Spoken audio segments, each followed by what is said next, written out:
Shikues të nderuar, përshëndetje dhe mirë se vini në emisionin Intervistë. Ne sot ndodhemi në zyren e drejtorit të sapo emëruar zotit Albian Sinishtaj si drejtor i shërbimit komunal publik të Tuzit. Zoti Sinishtaj, faleminderit që pranuat ftesën dhe së pari të përgëzoj për emërimin tuaj. Mirëdita dhe mirë se keni ardhur në zyret tona. Faleminderit për prezantimin. Siç e thatë, ju jam Albian Sinishtaj. Nga java e kaluar jam emëruar si ushtrues detyre të kësaj ndërmarrje publike. Siç e dini edhe ju vetë, ndërmarrja publike komunale është ndërmarrje e themeluar nga Komuna e Tuzit dhe sipas statutit të ndërmarrjes ofron shërbime të cilat janë në dobi të qytetarëve.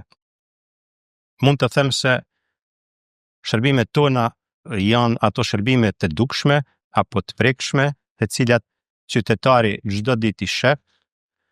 Ndoshta mund të them që në fillim se ato shërbime janë të dukshme më shumë kur nuk ofrohen se kur ofrohen, por kompetenca e kësaj ndërmarrje është shumë e zgjerë, fushat ku vepron dhe duhet të ushtroj kompetencat e veta, siç e dini, nënkupton mirëmbajtjen e hapësirave të zelbërta, pastërtinë, menaxhimin e mbetjeve nëpër shtëpia, mirëmbajtjen e stadiumit të DÇIS-it, ndriçimin publik, transportin publik dhe shpresoj në të ardhmen do të merret më shumë edhe me një pjesë tjetër e cila ka të bëjë me stacionet e autobusëve. A mund të na tregoni se cilat janë prioritetet tuaja kryesore në fillim të këtij mandati si drejtori i shërbimit publik të komunales? Ndoshta është pak herët të prezantoj vizionin tim, por vizioni im është një vizion logjik, cilin do ta mundoj ta transmetoj shiqësuesve në mënyrën më të thjeshtë, sepse edhe është i thjeshtë. Shërbimet tona janë të thjeshta dhe ato do t'i thjeshtësojmë edhe më shumë. Pse e them këtë? E them se një ndër pikat e para është që të ngrisim dhe të afrohemi me qytetarët. Komunikimi me qytetarët të jetë i hapur, puna jonë të jetë transparente, e njohur për qytetarët, atë kultivojmë komunikimin me ta, të jemi të hapur për sugjerime, që ata në një të ardhme të na dërgojnë fotografi, sugjerime apo edhe kritika, se mes tjera na jem shërbim për qytetarët. Vizioni tjetër sa i përket fushave konkrete kanë të bëjnë le të flasim në mjejs, por ka vizionin mjejs ka të bëjë me ndërmarrjen, por ndahet në shumë sfera në aspektin e ndarjes atyre kompetencave që i përmendëm më herët.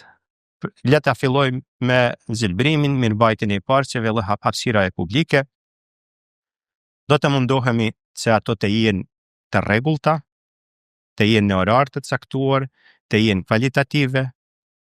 Edhe në këtë pjesë duhet të them se do të bëjmë kampanja apo do të bëjmë thirrje qytetarëve që të na ndihmojnë, të sjellen ndërgjegjshëm ndaj vendit, sepse siç e dini, çdo vend i pastër e i mirëmbajtur është vend i bukur. Dhe ajo është qëllimi jam që vendi ku jetojmë të jetë i pastër, i mirëmbajtur dhe ashtu ta trashëgojmë në brezat e ardhshëm, të kultivojmë edhe te brezat e ardhshëm këtë kulturë sjelljes ndaj mjedisit përbashkët. Domethënë, mjedisi, hapësirat publike ti konsiderojmë si oborret të përbashkëta, të gjithë neve. Në këtë drejtim planifikoj të mbajmë workshope nëpër shkolla, të komunikojmë edhe me institucione, edhe shkollore, edhe fetare, edhe sportive në këtë drejtim. Sa i përket ndriçimit, le të themi se planifikoj se ndriçimin ta jetë kvalitativ, ai të paraces siguri, të paraces edhe atë pjesën të cilën kemi filluar edhe e kam zgjetur si të filluar me instalimin e dritave solare. Sa i përket mirëmbajtjes së stadiumit, ajo është një punë rutinore, stadiumi mirëmbahet rregullisht, do të shohim, ta gjelbrojmë, ta zbukurojmë atë pjesë gjithashtu, përveç stadiumit do të bashkëpunojmë edhe me institucione tjera që funksionojnë në kuadër të komunës, me qëllim që t'ja arrisim ta bëjmë të këndshëm Tuzin edhe gjithë territorin e komunës Tuzit për sy të vendave, por duke ditur se territori ynë është edhe si një rrugë kalimtare, edhe për kalimtarët të jetë ti joshin që ndoshta dikush të ndaloj, të pyes, të rrinë, të shoqënohet, të krijojmë lidhje edhe kulturore, edhe ekonomike me ata kalimtare.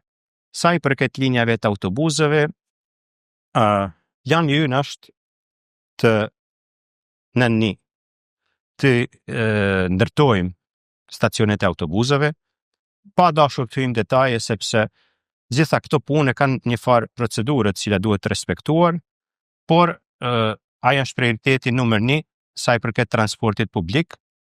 Prioriteti numër 2 është ndoshta në një të ardhme, vetëm e kem shpalos këtë vizion me organet e administratës komunës, në të ardhmen të furnizohemi me autobus elektrik, të redukojmë shpenzimet, të lirojmë atë pjesë të shpenzimeve ndaj qytetarëve. Ju siç e dini, shërbimi publik nëse nga themelimi është ofruar falas, ta bëjnë pak me të afërt qytetarëve, të jenë njoftuar, do të punojmë në lidhje me njoftimin, ka kalojnë autobusët, në çfarë orarit, e në të ardhmen edhe ti begatojmë këtë linja, të jenë më të shpeshta, të i lidhemi edhe me Podgoricën më shumë, të organizojmë takime bashkëpunimit edhe me qytete të tjera të afërta e kështu me radhë. Sa i përket menaxhimit të mbeturinave, aty siç e dini, viti 2025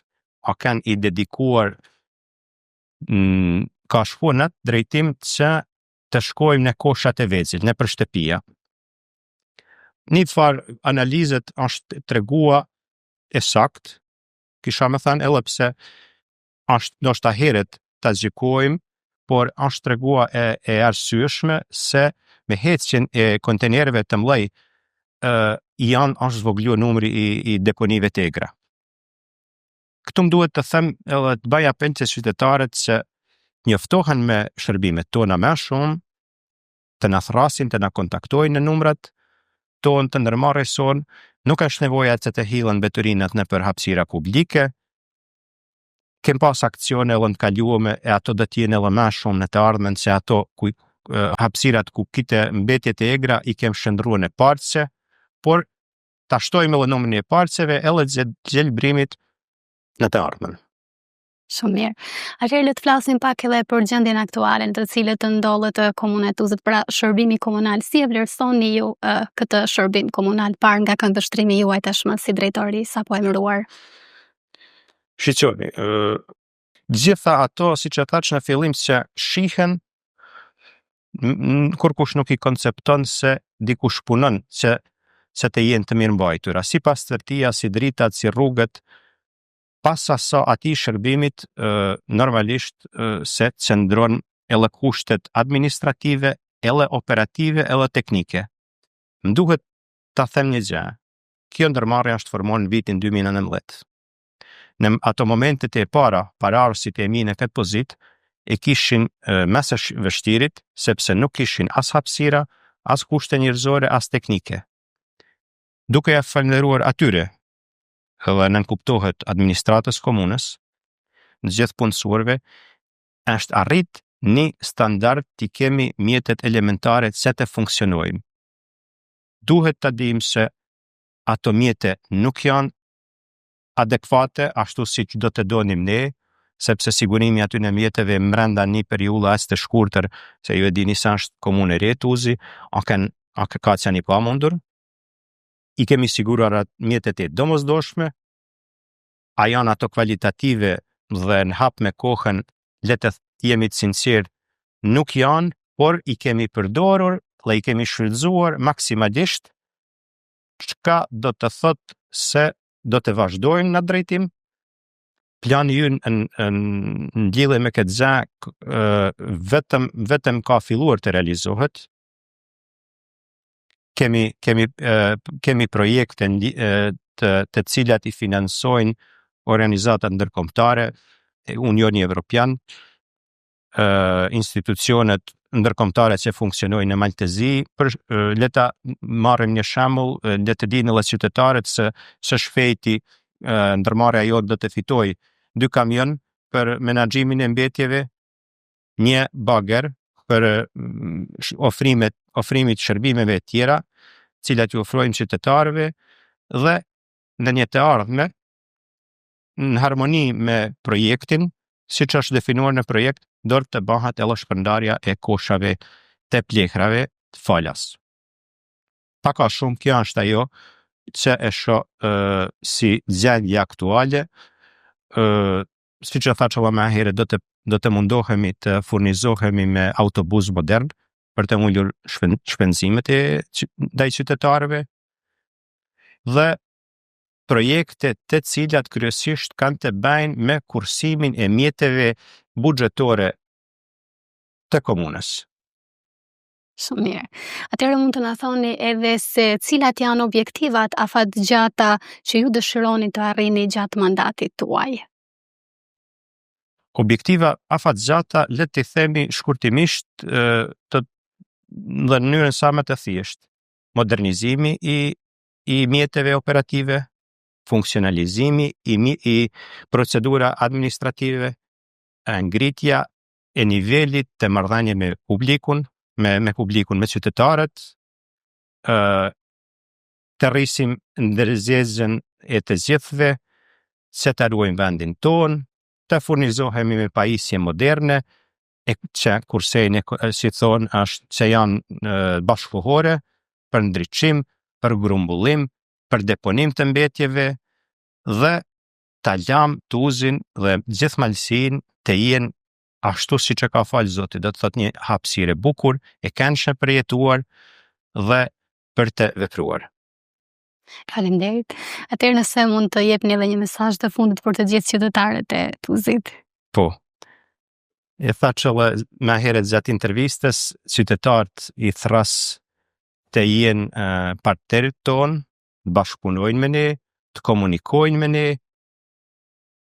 Ne detyra jonë do të jetë të njoftojmë ata sa më shumë, por edhe ata ta shohin veten si pjesë e vizionit dhe qëllimit të ndërmarrjes të kësaj ndërmarrje komunale. Do të thotë të na komunikojnë lirshëm, të flasim lirshëm, të përdorim kapacitetet tona, mos t'i përdorim kapacitetet tona të shkaktojnë shpenzime dhe gjithë kjo në dobit të gjithëve. Siç e thash në fillim, ky është oborri I përbashkët I gjithë neve. Atëherë unë të falenderoj shumë për intervistën, faleminderit dhe të urojmë suksese në udhëheqjen tënde në këtë mandat. Faleminderit shumë. Shikues të nderuar, ju falenderojmë edhe ju për vëmendjen, faleminderit që ishit pjesë e emisionit intervistë, bashkë ritakohemi në intervistat e radhës.